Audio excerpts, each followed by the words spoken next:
Well, welcome to another episode of Out of the Blank podcast. I'm here with Mr. Alex. G'day, how's it going? Alex, good day. Wow, I like that. What's the accent? Australian. Australian. Okay, well, tell me, please, who are you and what do you do professionally? Yeah, so my name's Alex. I live in Philadelphia right now, and I have a food truck in a shop called Paper Mill Fresh Asian Kitchen. We do this dope thing called the Spurrito, which is a fresh spring roll burrito wrapped in rice paper. And I kind of say it's like a fresh Asian inspired Chipotle that we do on the truck in the shop. And I moved over here from Australia, Sydney, Australia, about 3 years ago. Followed my heart over here. That's what I kind of say. And yeah, the business, which started out as a food truck here, just really kicked off. And earlier this year, we opened a shop. Yeah, you literally are pulling up my heartstrings right now when you just said that cuisine style, because I'm a big fan of Mexican food and at the same time a big fan of, I would say, Asian food as well. Sushi. I mean, I have this story up. So I have this joke about California rolls at a gas station. The reason why is if anybody has any intelligence in them whatsoever, which I seem to have not, which is don't get gas station sushi. Well, I went into 7-Eleven. They had gas station sushi for like $3. I was like, I'll take some. Got very sick that night, and I kept buying it until the owner took it down. He was like, I'm not going to sell this to you. I was like, you're going to sell it to me, and I'm going to keep eating it until you take it down. And eventually I walked in there. He didn't have them up anymore. Oh, wow, man. You had to be the one that ended up ending that amazing sushi that was there. I mean, for the price, it was pretty good. Like, I always say if I'm going to get like Chinese food or something, I'd rather go to like a buffet to where I can grab like plates upon plates of California rolls. Yeah. Because, dude, it's not easy to find that type of food for a good price. Everywhere you go, it's like I ordered from a Chinese restaurant, got it delivered to my house. It was like $40-something for like maybe the size of like, I don't even know, like a burger patty of sushi rolls. I'm like, what is this? They're like, that's what you ordered, the ahi tuna rolls. I was like, this is like, I could go to the Panda Buffet, spend half and get quadruple until I puke. Oh man, I totally like feel that. Unless you have pictures or you have a recommendation from someone, it really is hit or miss on those websites. So those places that you've never ordered before, but at least you gave it a try, and now you know for next time, right? What made you want to start at least like with your food truck? Like, so okay, so tell me the name again. Paper Mill.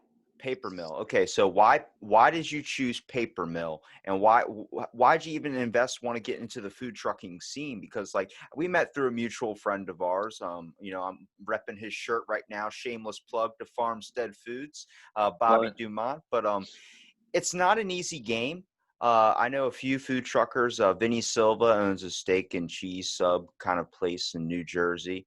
It's not, there's a lot of competition. The problem is trying to find where the people's at. It's pretty cool because if you ever come across a food truck, like if you're just an average customer, it's like, whoa, what is this? And then next thing you know, they're tossing out these like weird creations. We're like, wow, this is amazing. But the fact that you have to roam, the fact that you don't really get a claimed spot, and then if you do enter into a territory, you set up camp, next thing you know, you got competition with another guy that comes by, is like, this is my corner. Get off my corner, bub. You're like, holy crap, man, I'm just trying to serve the people. Yeah, that's what it can really feel like sometimes. And yeah, getting into this wasn't something that I thought I would. I started off, I studied business, was working in accounting and insurance and all that kind of stuff. So I definitely came into the game with like, a business mind. And I mean, even if you study business doesn't mean you know how to run a business. And a lot of the food I learned from my mom, and the food we do, and the reason why I called it Paper Mill, Vietnamese rice paper rolls are made with rice paper. And I was thinking of a name, and I thought, paper mill, milling out rice paper, making paper, you know what I mean? It just seemed like a really nice, homely name that could be put on the side of a food truck eventually. And that's what I just stuck with. I didn't want to think about it too much, and I kind of stuck with it. I guess coming into it in Philadelphia, I mean, I did follow a girl over here, so that's also the reason I brought Paper Mill here. And I got to say to you, it's a good question, because when I first, like when the truck was made, it was wrapped, it was great, but where do you take it? Like you said, that you go on someone's territory. We go into Fishtown in Philadelphia, and there's people that park their cars there 2 days prior just to secure the spot. It can be brutal in a lot of ways. And you go to another county, You don't have the permitting there, and the health department calls you, and the fire department wants to check all your fire extinguishers. It was really tough at the start, but like with anything, as you persevere through it and aim, like really learn how it works, you just become naturally smarter about it. We utilize a lot of technology. I put a lot of time into like training staff and making sure everyone's on board with the menu. And I guess when we're one thing that one thing that I really like as part of the business is what you said, which is when customers are like walking past the truck, how do you get their attention? uh, People eat with their eyes, they eat with their nose when they smell. And like when it comes to the menus, to the big open window on the side of the truck so you can see the food being made in front of you, there's a lot of elements to it, which I guess, you know, I really like employed to make it work. And it's just a constant cycle of refining and improving all the time. And when you have friends like Bobby at Farmstead, always throwing ideas off each other, giving each other places to go to, running the business can a lot of times really feel seamless, especially when you have a good team behind you. And it's kind of hard too, because with Bobby, he's such a proudful guy where he doesn't really Yep. want to ask for anybody's help. But I mean, he's given me some of the best advice too. But like, I'm the one that photoshopped his face onto an avocado. Oh, was Yeah, that you? yeah. Like, I mean, I told him just reach out. Like, don't be afraid to ask for help. But like, I mean, I get it because of part of the industry. The problem is what really enlightened me about the food trucking industry and really gave me a huge respect on just restaurant in general is the fact of when you're doing it a restaurant, it is busy. It's hard to keep up with orders sometimes. There's a lot of rules and regulations you got to go by in the kitchen. Now that gets twice as hard when you're doing that into a food truck. Not only do you have to keep the maintenance up on your truck to make sure everything's functioning properly, making sure you have the correct ingredients, you're also coming to a place. Well, I mean, your style of food is going to be a little bit easier to sell to a lot of people than if you opened up like a cheesesteak place and like a place that's known for cheesesteaks, because surprisingly nowadays people just want something that's new. People want Mm, something that's different from what they're used to having. I live in a seafood town. So if you're offering me seafood, I'm like, like I eat that 24/7. Can I get something a little bit unique? So when you're yeah. going and you're starting a food truck and you're trying to start it into a new place or new area, you got to figure out like, okay, we're doing a new cuisine. You know, these people are used to barbecue. These people are used to sandwiches. We're going to bring a whole new style of cuisine that's going to bring in a whole new thing of audience, people that want that, oh, I want that Chinese food, or I want that certain style of food. I want, the list goes on and on. When you transfer over to a place like this, now you're thinking of, okay, we got these customers that we can go to, but then you got to worry about, where am I going to park my truck? Where, when I go, am I going on someone else's territory where the point where like, hey, this is my corner, you can't sell here? Or you go out in front of somebody's business, you have to talk to the business owner and let them know that you're selling out there. You have to go by all Mm, these rules and regulations. And then each state has different mandate codes from, oh, where can you go on to this part? How many hours can you sell here at a certain spot? I'm like, shit, you guys go through a lot just to be able to cook your food and make people happy. yeah, no, that's pretty accurate. I think everyone is in a constantly thinking about how to convince someone to buy their food wherever they go, going to the beach, going to a business park, going into Center City, Philadelphia, or going to University City, or going out to a fair in Bucks County. Everyone, you have the opportunity to sell your food and do well everywhere, but unless it's done in the wording, in the pictures, in the way that the people there need to hear or see or smell it in order for it to be accessible, is the only way you really are able to sell to them. So everything you said is definitely like pretty on point. I'm sure that yeah, a lot of food truckers will like understand. And I mean, the reality of it is as well, especially early on when you're trying to figure out this stuff, you're prepping the same amount of food. You're prepping a lot of, meats, protein, stuff that you can only use once. You have to sell it that night. And you turn up somewhere and your menu is just off and you don't have the time to change it because you printed it off. You know, you go out somewhere, they don't want to see the word tofu. They'll just completely walk past your truck because they see something like that. Whereas if you had maybe made the signage, maybe you printed off a picture of, beef tacos, you'd absolutely kill it just because of some small element like that for the night. So I think you get smarter as you go on. But those are issues that, I mean, we experience every single week, particularly during this time right now where customer spending is just all over the place.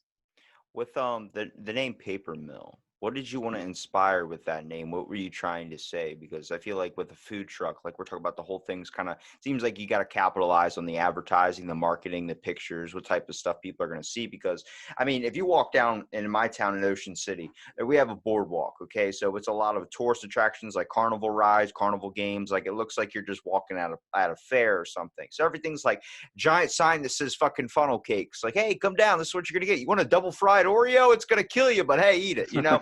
It's that whole thing, but they have giant pictures of it. And I'm like, besides putting it on your truck and marketing that way, like Mm. when you say the word paper mill, like when people walk by it, it's got to be able to grab their attention, something that's so unique where it's like, huh, or it's got to have literally what you're going to eat in the name.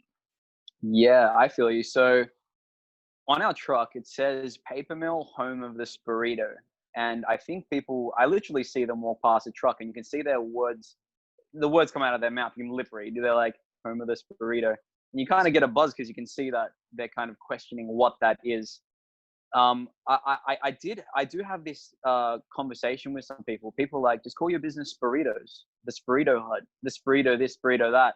But the thing is, when I kind of look into the future, into the longer term, you know, if I did want to open up a shop, if I want to promote the fact that we do great salads and hoagies and sides and beverages, I felt like the Spurrito and to be limiting the name to that, although it is catchy, wouldn't really translate if I did ever want to really blow it up like Chipotle.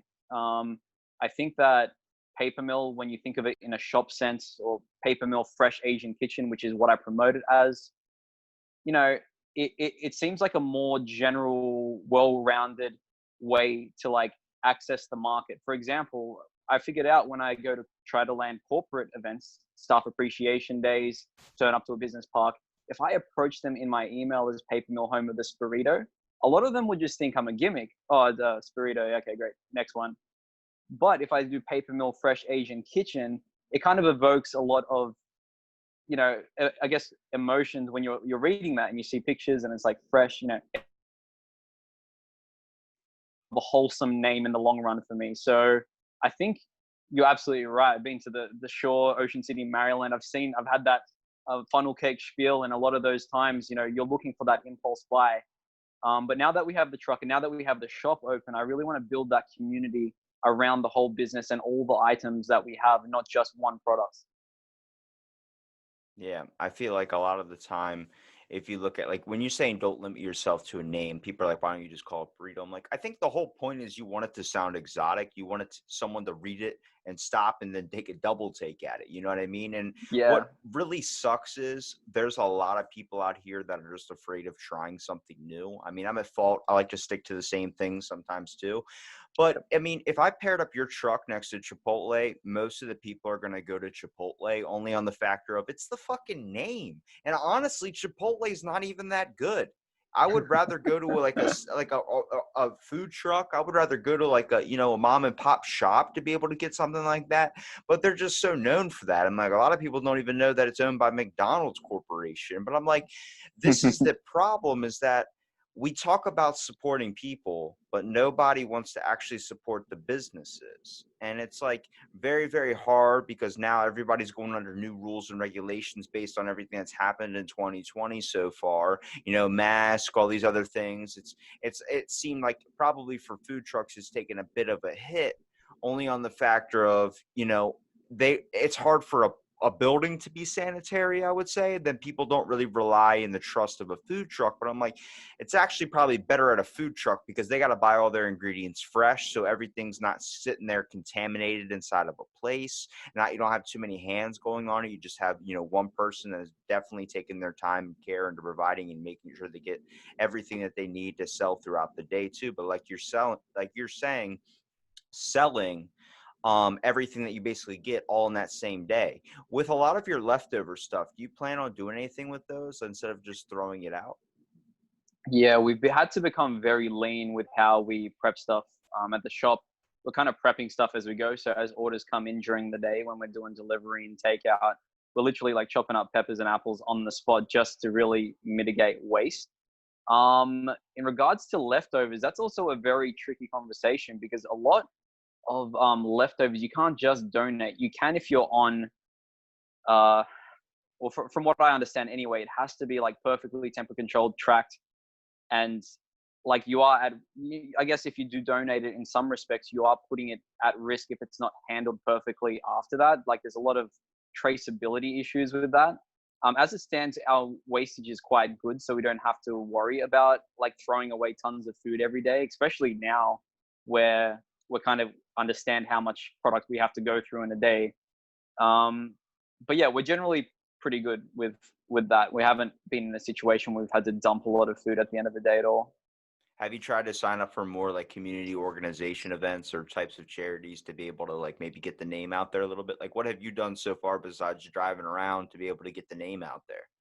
I got to tell you, so on March 2nd, we opened our shop and it was a very busy time. I was beyond anything I expected. 2 weeks later, it was my birthday. And the day after that, the World Health Organization called coronavirus a pandemic. And then shortly after that, we closed the shop.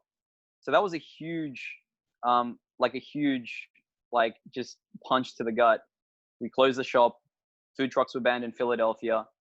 And I had to get really creative. So when it comes to community engagement, signing up for things, we pretty much did everything. In early April, we collaborated with another food cart called Tabachoy Filipino Food. And as part of that collab that we did over 2 weeks, we had the Frontline Meal Initiative where we were going on Instagram, asking our customers to pay $5 for a meal, which we would make, prep, package, and send to local COVID testing sites in Philadelphia. And we found that that was a great way to outreach and still, just be active and continue our passion. And that was great. I think over the course of the time, we probably did over 500 meals between us, or even more potentially. And at the time when the hospitals all over the country, particularly in the cities, were really under stress, that kind of outreach was definitely one I'm glad that we did, but one that was well received by the community and the people that got the food on the front line. That's one thing that we did. More recently, with a lot of the protests, I guess we kind of did look a bit inward and see what we were actually doing in the community. It is hard to really be in that position when your business is literally like bleeding money every single day, when the restaurant industry arguably has been one of the hardest hit industries of all. But it's funny that you see a lot of food businesses still feed people, even out of their own pocket, which is what we did. We ran a meal for meal promotion throughout June, where for every meal that you ordered through us, we'd match it and prep a meal for a lot of refugees and minority communities in South Philadelphia. And yeah, we did that over the course of June. And now we've partnered with them throughout July, and we're going to continue to be doing 100 meals a week for them.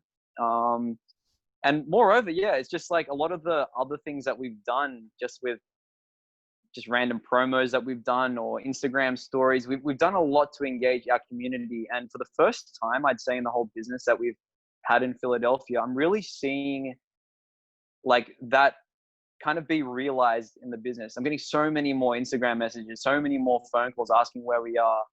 And I think that a lot of that community outreach, which you're asking about, was probably the best, some of the most rewarding stuff that we did. But I think that it's definitely helped us stay afloat throughout this whole crazy time.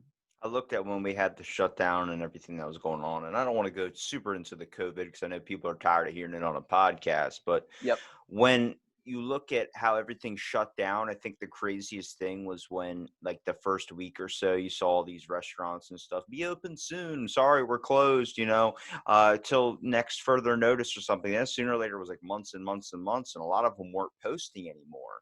And then it was Yeah. getting people worried, like, what's going on? What's happening? Are you guys okay? And it's very, very hard because restaurants, I mean, you start buying more stuff, start getting more things. Next thing you know, your bills get higher. Next thing you know, you got to basically, you're just surviving off the amount of people. You got to make a good day. You got to make a good day.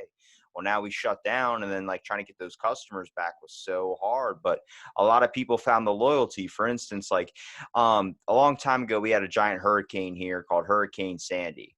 It Yeah. completely, they shut down all of Ocean City. So Ocean City is connected by 2 bridges, and it's basically on like a little bit of an island, I would say. So you got the ocean on one side and the bay on the other. Well, the water level rise so high that it flooded basically the first floor and a half. My dad was the only person besides some other business owners that stayed in Ocean City because he Damn. had to be on the radio. So he was sitting there keeping all those people like, yo, hey, like I'm here with you. I'm going to try and talk you guys through a lot of this stuff. And a lot of these people are scared with their radios and sandbags piled up to the door, trying to stop water from coming into their business before they destroyed it.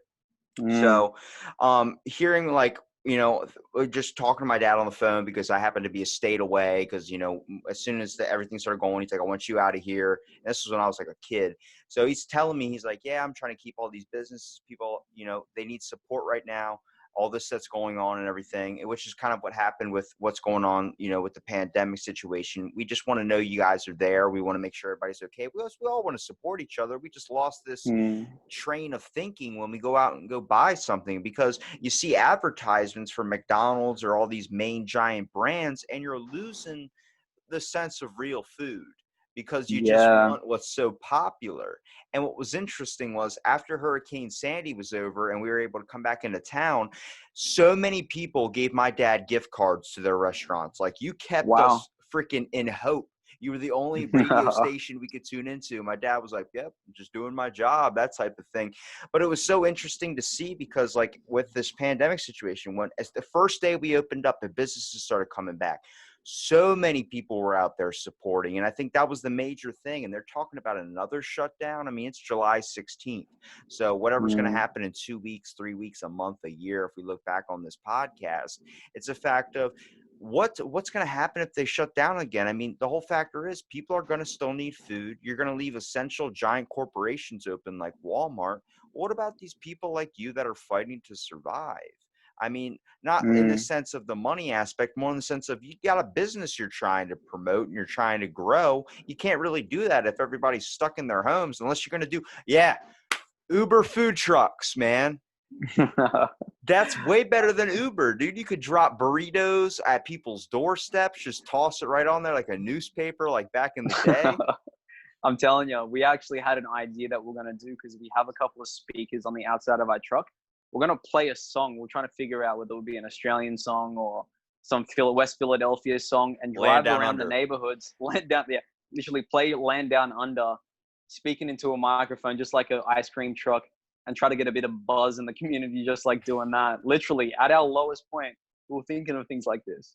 So yeah, no, it's, you definitely got to get creative with this. And you're right, when you are in lockdown, and when we were in lockdown, you were thinking of ways to not only just make money, but just keep busy mentally. As someone that's always doing stuff with their hands, cooking, cleaning, driving, I mean, you're just itching to do something. Being at home cooped up is it's like a literally a death sentence. So yeah, if they lock down on July 16th, who knows what's going to happen. What Or have you if they thought of? lock down again. What have you thought of creative wise to add on to the business a little bit, like new ideas or anything? Like you talked about the kind of playing the music thing. Have you thought about anything that you wanted to kind of show to the world a little bit when you guys reopened and you're able to sell again?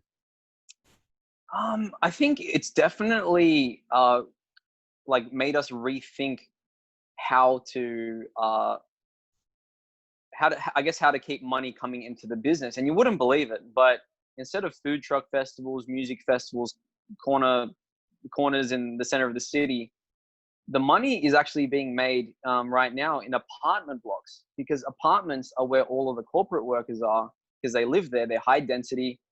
So we've literally been calling apartment blocks all over Philadelphia, all up in back Bucks County, trying to get our truck there 5 days a week at 5 different apartment blocks. So creativity can look like that, literally just looking at an avenue that you didn't see before, but like capitalizing on that. And just to let you know, like if you're living in an apartment block, we would, as a food truck, be calling them up. We'll be like, hey, you've got the emails of all the people in that apartment block. Here's our ordering link. Please send it to them. We'll be coming on Friday. And that's a very small, like, marketing. It really is a novel marketing, like, to get your ordering link into the hands of hundreds of families. is unheard of right now. That's what every business is trying to do. Amazon is the only business that has that kind of reach. But for that one night, we're able to like get money, like good money come through the door that we're not really able to get elsewhere. So creativity can be like that. I guess on a more fun aspect though, I'd love to do more ads. Like I'd like to make, 5 to 10 second videos on Instagram, like about, just mocking millennials about ordering avocado, like, and trying to I push people freaking to add hate avocado. avocado. I Do told you? I told Bobby I hate avocado. He's like, "What? You hate Oh, avocado?" I was like, "You don't trust a fruit that you have to cut at a certain minute through a day of the week. Like, oh, you can only cut this avocado in August 2nd of the third hour of the day." You're like, "Hang on a second. What happens if I'm not home for the third hour of the day?" yeah, But that's a perfect way to put it, man. They can be that. It's like you have that golden zone that you can, or that golden time for you to like cut it open and enjoy it. And once you're past that, it's gone. you, Sometimes they're really expensive. I remember them being like $4 a piece at one point, and you can't be making mistakes at that point. there's a deep probably religious kind of quote you can pull out of an avocado about the beauty not lasting forever and it's only worth one moment and don't lose that moment. But I'm not looking for it at all. Let me tell you something. But I think that's Yep. pretty interesting. Like if you call like apartment buildings and ask like, Mm. hey, if you don't mind, call some of the patrons or call some of the people that are living in this building and let them know that we're going to be out front and give them discounted prices on the fact of being able to feed families. Because I mean, this was a hard time for a lot of people who weren't working. And the whole Yeah. factor was like businesses, like a lot, I know you need the money, but at the same time, like you got to see a lot of companies step up that were like, hey, we're supportive of the people here. And they discounted their prices. They cut them down just for people to be able to afford, because it was a moment, I think we were all kind of scared. But I think what was interesting was to see how everybody was kind of handling it, seeing what businesses were doing, oh, thinking of ideas and thinking of ways and experience too. And plus, you're in Philadelphia. That's one of the most creative spots in the United States, I would say. Only like Mm. when it comes to art, I mean, you have to have so many amazing experiences just driving around the place and seeing all the amazing graffiti. I know people are like, what graffiti? That's bad. I'm like, dude, I saw Stevie Wonder painted on the side of a bridge and he was playing a piano and the notes were coming off and exploding into different animals. I was like, that's fucking art. I don't care who you are. Yeah, no, they're painted all across the city, and I love the ones down in the Italian market. I love the one by the Schuylkill, which has all of the Philadelphia famous like baseball players. I don't know them admittedly, but it's still amazing. And Graffiti Pier, and even some of the events that we've done on the food truck, like the punk rock flea markets. It really gives you a look in like a nice window into the creative scene in Philadelphia and surrounds, and it really is amazing. A couple of the shirts that we got made were made by a local artist. Did an artwork for us with the food truck, uh, with City Hall in the background, and did like a custom piece for it. Even the packaging that we did, um, the images that were printed on the Spurrito boxes were done by an artist at one of those markets. And yeah, no, we definitely try to incorporate that into the business too, because like us in a lot of ways, we're all creative in our own way, and we love to support each other, and that's why I think yeah, I've really come to like Philadelphia too, because of the creative scene for sure. What would you say would be your most memorable experience doing the food truck? I would probably say doing Governor's Ball Music Festival up in New York City. That was a festival that I always looked at. Like, I don't know, but from Australia, when you think of New York, if you do something in New York, you think you made it, perhaps not to people that live here, but to people abroad, like there's just this, this feeling about it. And when I was there with my team, seeing a crazy line with tens of thousands of people swarming past you, it was a really rewarding feeling just to think that, you know, like, I've got these great people around me. We've just sold our product and sold a ton of it. And everyone loved it. And we're able to see amazing musical acts. And I just felt great. And yeah, unfortunately we can't do that this year because everything's been canceled, but it makes it even more special looking back at something like that in those moments for sure. I think like the best part for like, if I had to think of if I owned a food truck, probably the amount of people you get to meet but really like just being able to kind of be free. I mean, you're not limited to a building. I mean, you got your Mm, truck and everything, you got that, but I mean, just the amount that like, oh, I could just drive off and go wherever. If I want to set up at a beach location, I can set up wherever. And I mean, it's probably the hardest part too, is obviously dealing with the people, mostly like the variety of customers probably change on a day-to-day basis. Like, oh, this spot was amazing this day. And then you come back like the next week or something and it's not as popular. You get a yep. different crowd of people. I mean, I work at a gym right next to the beach. So we're coming in Ah, contact every single day with like random people. One day you'll get nothing but old people just coming in, just the regulars. The next thing you know, you're getting like, they're literally a car pulled up. I'm like, these guys are exactly what you would consider stereotypical gym people, getting out of the car, walking like they're, like penguins or something with like snapbacks, yeah. and they put up in a Mercedes. I was like, not these. I know they're gonna come right in here, walk right in, and say, "Can I get a day pass?" I was like, I freaking knew you were gonna ask that one. You just tell from a mile away, man. Yeah, no, I think yeah, absolutely. Like the people that you meet while working is just great. Especially when you're part of people's memorable experiences, like weddings and graduation parties. And we did a bridal shower the other day, and like I bought all these plants for the table, set up this grazing table that we did. And after it, I said to the bride to be, I was like, hey, like, you want to take one of these ferns home, as like a little memory of your great bridal shower that you had, a little thing. And she was just overjoyed by that. And I just felt like you really do have the opportunity, like you said, to be able to do those kind of things that you might not be able to do otherwise. And I think that's definitely what, I guess, keeps it keeps me doing this, because just of how many great people you kind of meet along the way, kind of like a journey. And it's just, I don't know, you just don't know what you're gonna like Come across. come. No, exactly right. Well, have you ever had any crazy experiences? Well, I'll be honest.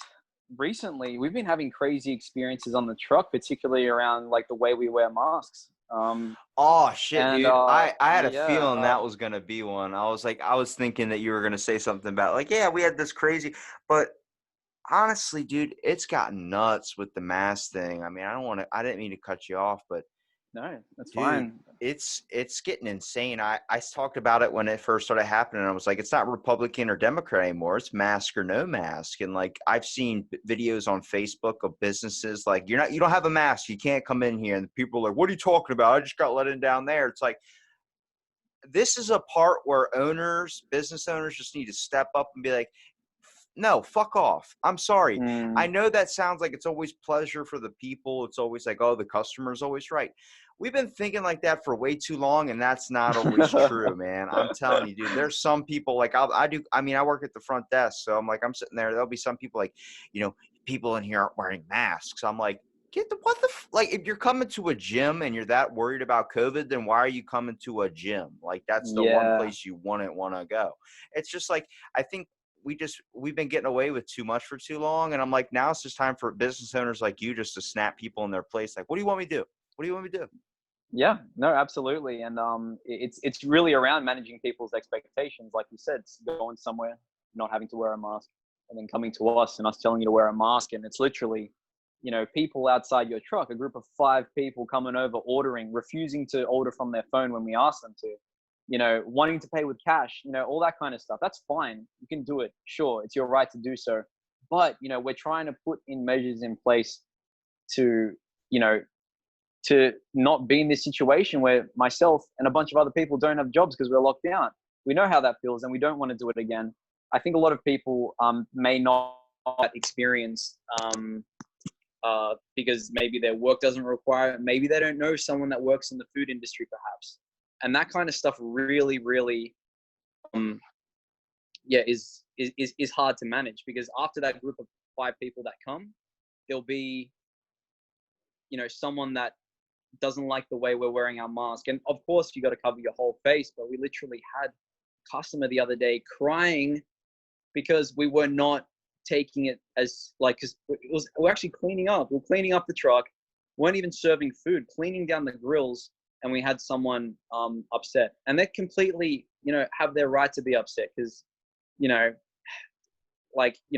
I've also got to understand that people are immunocompromised. They have family that are working in the hospitals and all that kind of stuff. But managing people's expectations, that's definitely been the craziest thing to deal with, because now, I'm revisiting all of the most recent guidelines, CDC, with the Philadelphia Health Department, and going through that with my staff again, because it seems like you have to do that every single week, not only to refresh myself and my staff, but also kind of just remind them like what their rights are. If someone's being a jerk and not wearing a mask and putting their head over into the window, you have a legal right to not serve them. And it's stuff like that which has really been, I guess, really been that's actually the reason this podcast that we were meant to do is a bit delayed, because I had to deal with that this morning, and that pushed back my ability to go shopping in the morning, and then I wasn't able to prep, and then our truck went out this evening. Like, it's that kind of, like, people don't realize that, you know, just wearing a mask and making a comment about It's it it's can so make much such. more than Oh, what you're explaining, because the whole fact is, you know how fucking hot it gets in a kitchen? You know how fucking hot it is outside when you're on a food truck that is literally, you're cooking in heat, that it's hot outside and you have a mask over your face? Dude, yep, our AC went out in the gym. I had a mask on my face. I'm sitting there for 8 hours with this thing. At some point, I had to pull the shit down. Like, all right, dude, I got to breathe because I'm sweating all up in this thing and it's not helping me out at all. absolutely. I can't believe I didn't mention that. It's literally 110 degrees in there on a 99-degree day with a grilling chicken and beef.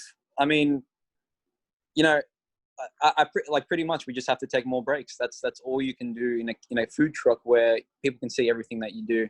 I'm really confused because I'm seeing like, not to get all into COVID and all that stuff, but there's outdoor restaurants with 150 people sitting in it. There's chefs on Instagram in Philadelphia making food in their kitchen without their mask on. I just don't know what the standard is. It's and even with what you said at the gym, it's every single person that has to work right now, and a lot of people that are working from home, quite frankly, aren't able to empathize with that. Yeah. It seems like I think when everything kind of shut down, we got to realize who the essential workers are. What Yeah. people are considered grocery stores and all this stuff. They don't know what these people go through. I mean, it's not easy wearing a mask 24/7.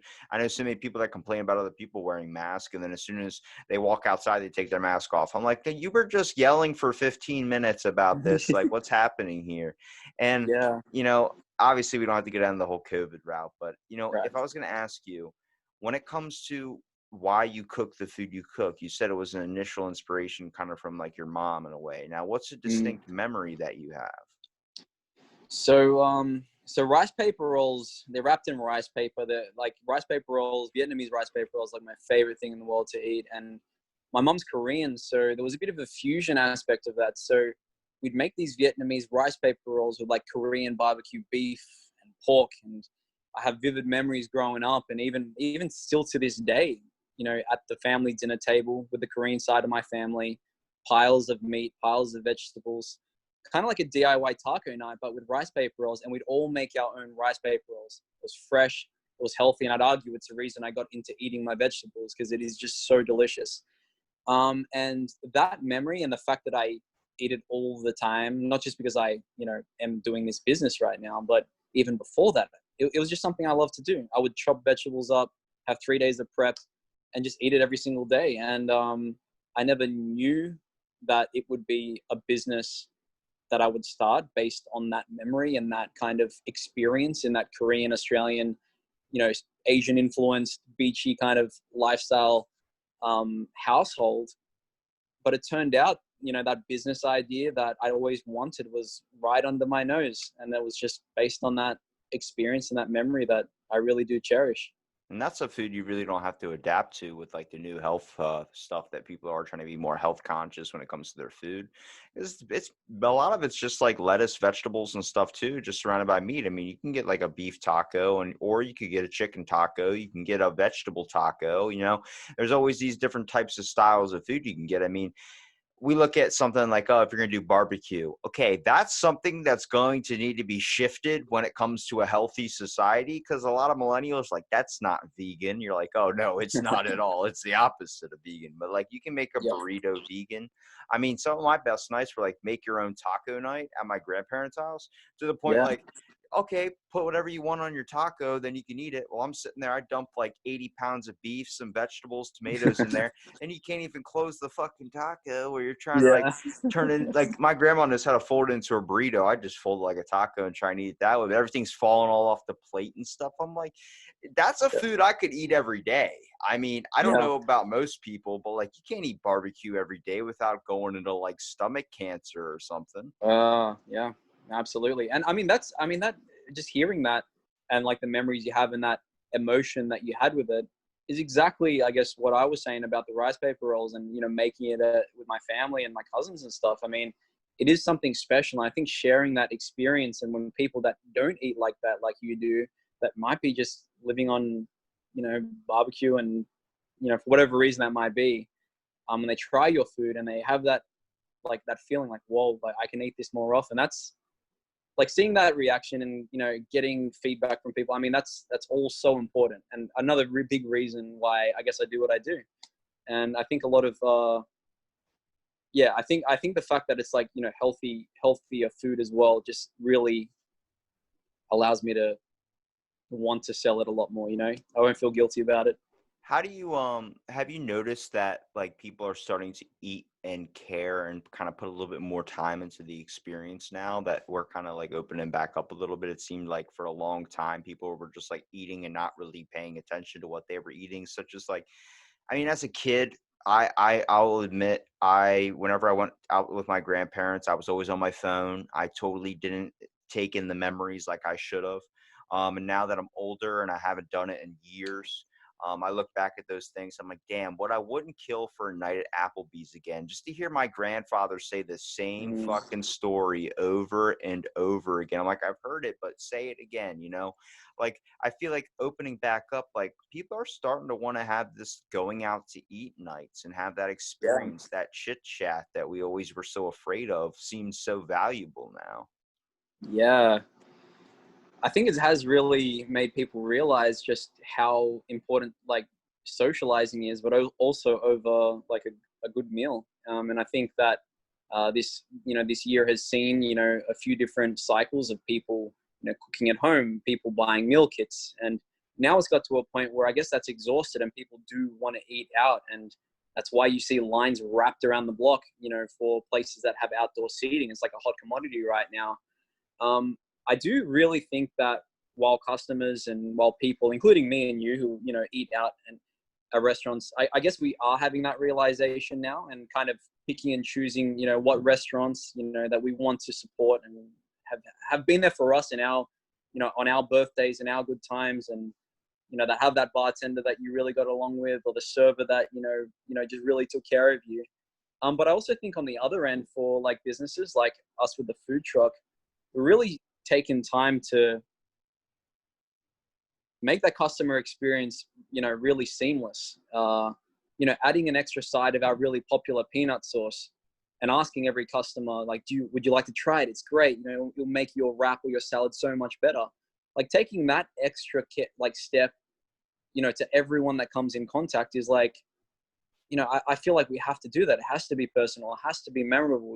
Every interaction is an opportunity for them to come back in a time when it's so hard to convince people to come out of their house.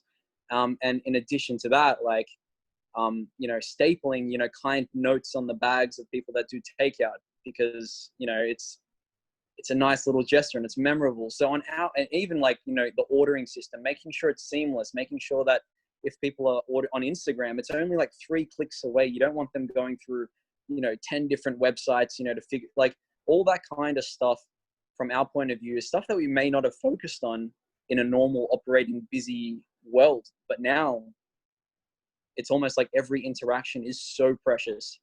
And I think on both ends, it's really nice to see that right now stuff is opening up. And I hope that when it comes to people being served and businesses, that are really putting time into, their service, food quality, I hope that the overall experience for everyone just will be great, and you are able to have those great experiences whenever you dine out. I mean, that is a very idealistic thing to say, but with the businesses that are doing really well right now, I do feel that personal touches are so important. Now, if I was going to ask, like, have you had any crazy ideas for new things, such as like food wise, when it comes to the menu? Have you thought about maybe trying something that you don't know if it's going to work yet or it's not 100% there? Ooh, um, this is going to sound very odd for a Philadelphia food truck, but recently we added cheesesteaks to our menu. Okay. So we were going out to all of these neighborhoods and apartment blocks, and a cheesesteak is something I kind of said I'd never sell on the truck. It's paper mill fresh Asian kitchen. It's not Alex's hoagies and cheesesteaks. It kind of doesn't fit on the menu. However, recently, as we've been doing breweries, we were going to apartment blocks where there are kids and families. The cheesesteak seems to be just this odd thing I just never thought I'd sell. So it probably isn't the answer you're expecting, but that's definitely one thing. And the other thing I'd say is meal kits. Meal kits. That experience that I was telling you about, with all these vegetables, all these meats, all these sauces, kind of mixing and matching your own rice paper rolls.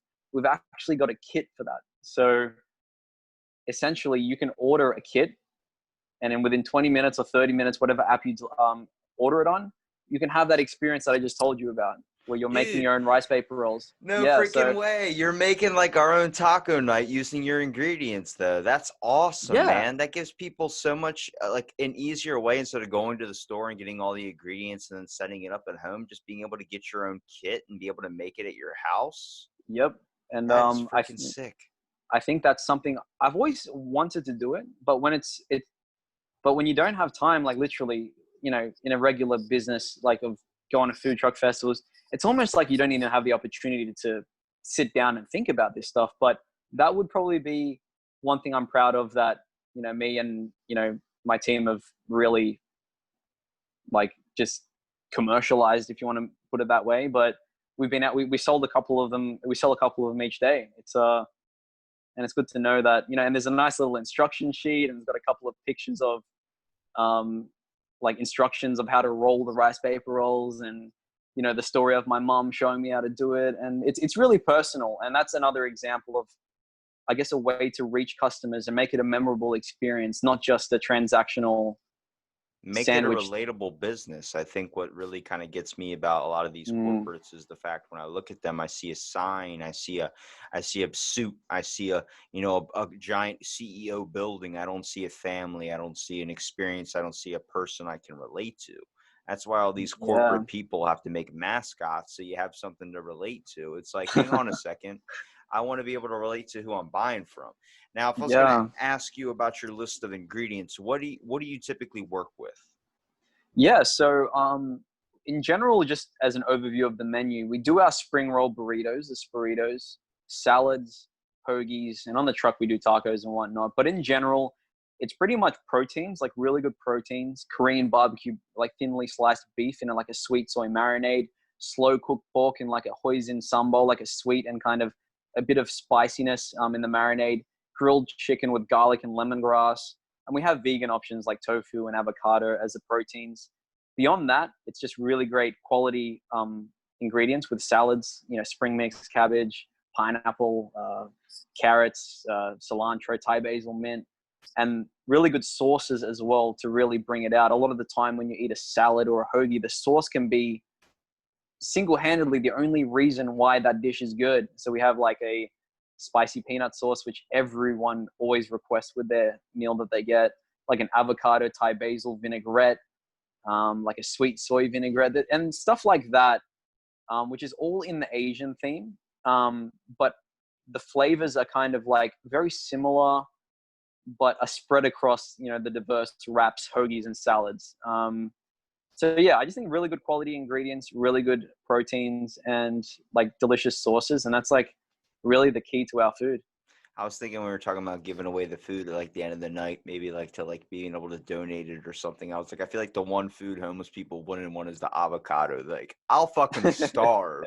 Like, I'm good on passing that. But I was thinking Yeah. of a burrito idea, or like if you could like make little tiny spring rolls like you would normally get, and then be Yep. able to take one spring roll, dice it up into like 8 small little pieces, and then you drizzle it on like an actual like taco that's filled with like chicken, a little bit of rice, a little bit of lettuce, a little bit of tomato, maybe a bean paste, and then a little bit of salsa on there, maybe add a little bit of hot sauce, and then put those little diced up spring rolls in there with like, dude, you put some El Queso or a little bit of melted cheese in there, man.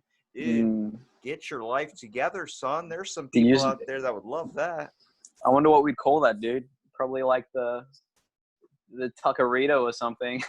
The taco. Oh, damn, I don't know, but that sounds like a really good idea. It You would never know. You be. might see it on the truck now. I might do it with Bobby. How about that? It's called the no avocado burrito. That's what it's called. No avocados here. That's fine. You know, more avocados for the rest of the millennial avocado hungry fiends out there. I'm telling you, man, the fact that Bobby likes it had me question him for a minute. I was like, you've given me such good advice. And then you're going to toss me out the fact that you love avocado. He's like, you don't like avocado? I don't think you've had it the way I've had it. Let me make it for you. I'm like, I don't care what you make it on. As soon as you put avocado on there, it's like the scene from SpongeBob where he picks up that chip that's been in the corner for like Yeah. 3 years and he puts his tongue on it and his whole face shrinks up. I was like, that's me and an avocado. Damn. Do you like guacamole? You know what? Like with a Not good tortilla chip? Not really. I Okay. haven't found anything. For some reason, I like wasabi though. Oh yeah. I'd go to town on that.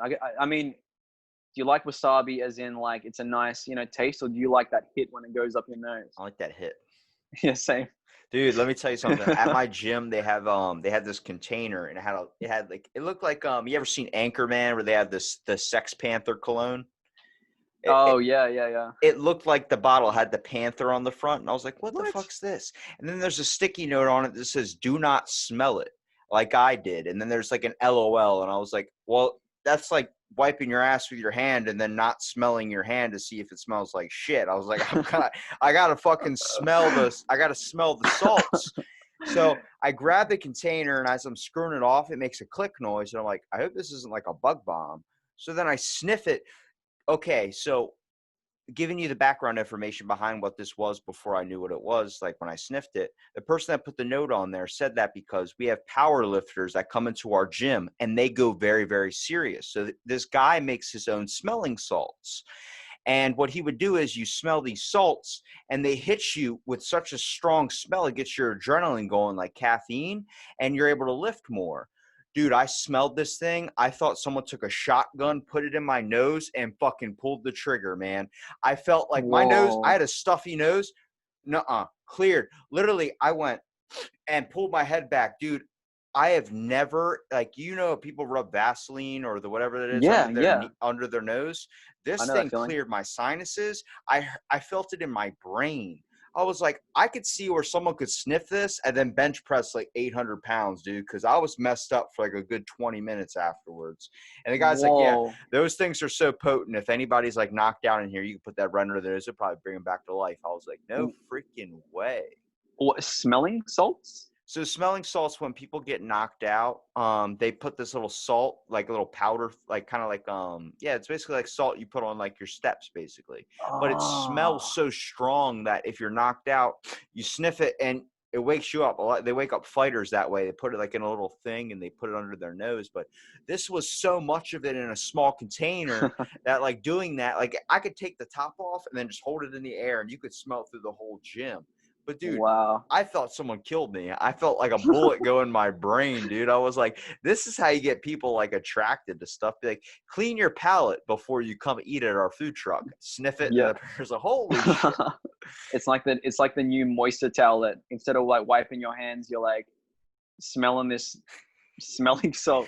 I mean, that's a new frontier. I've never heard of that. I'm actually gonna look it up There's tonight. well, if you look at places like Chinese restaurants, they serve a fortune cookie because it's supposed to be a palate cleanser, but a lot of people don't know it like that. Ah. So basically, it's so blank and taste is supposed to clean because I mean you're getting such a variety of flavors. People are just eating and not enjoying the actual taste. I'm like, if you create a burrito, and it's a combination like the one I mentioned. I mean, you want people just to taste the clear taste of that thing. You don't want people, you know, you want it to be where they're getting the full experience, not just the camaraderie behind it, but also really taking in the food, which I'm hoping a lot of people are going to do now. I think Mm. as people, you know, we just need to slow down. I mean, you as a, you know, a chef, for instance, when you're seeing somebody come up to your food truck, order something, you know, I'm going to be that guy that's going to tell you, hey, I don't know what's good. So make it how you would make it. And I'm putting my trust Mm, in you to make me a burrito. I do the same thing at Chipotle. Make it how you would. If it's good, I like it. Cool. If it's bad, facts. then it's my bad. But you know what? I'm gonna take that risk because we're so comfortable with everything we choose from. It's like just try something extraordinary. Yeah, for sure. No, I think that people are probably seeking that out these days now that social media seems to be pushing out every new food. I think we have almost become conditioned to like want that stuff. I think as long as you've got an Instagram, you're definitely seeing new foods coming out, and if you have that nearby, I'd say you're probably going to try it, and you see it in so many different things. And that I'm totally with you on that. I love trying new stuff. It's I really want to try those smelling salts now. Dude, I'm not I'm gonna telling you, you lie. don't. Well, I should have listened to that note. I smelled it, and then like my manager walked around. He's like, "Dude, I left a note on that thing telling you not to smell it, and you smelled it." And I just Damn. tossed out the wiping your ass thing, and he was like, "Yeah, good point, good point." I was like, "Dude, I'm telling you, you tell me not to do something, I'm probably gonna do it." Hey, hey, I guess for next time though. But It's all an adventure, but I'm telling you, if you want to kill anybody or if you want to get anybody away from your truck, you just yeah, put these smelling salts in their face. They're done. I never in my life, I swear to God, as a good prank, I would dump that on somebody's steps and just watch them walk outside and pass out. damn, that's well, hey, I mean, It's the name of the burrito, Sex Panther. There you go. well, that would be a good name. That'll get people's attention. I'm telling you, that's what you got to do. You got to have it so edgy to the point where people are like, I would like to try that Sex Panther. Yeah, for sure. Well, No, Alex, I think I've wasted enough of your time here, bud. no. But please promote your Instagram page, promote any social media, promote any links you want to. Let people know where they can find Paper Mill, and if they're out in the Philadelphia area where you tend to hang around. Yeah, so we're based in Philadelphia. I would just say find us on Instagram, Paper Mill Foods.